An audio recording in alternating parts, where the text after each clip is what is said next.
చెప్పు పిన్ని. ఇక్కడ బ్రహ్మంగారు రచ్చబండనే స్వామివారిది. ఓకే, పెద్ద వేప చెట్టు. ఆహా, ఈడ కూర్చునేవారా?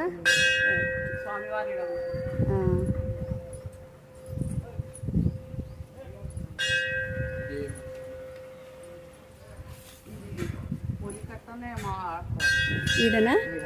అప్పటిదా స్వామివారు అమ్మా. స్వామివారు ఇది బారకట్ట. స్వామివారు చెక్కిందేమో కదా. స్వామివారు చెక్కింది. ఇక్కడ వచ్చేసి అమ్మవారి టెంపుల్. ఏ అమ్మవారు? పోలేరమ్మ తల్లి టెంపుల్.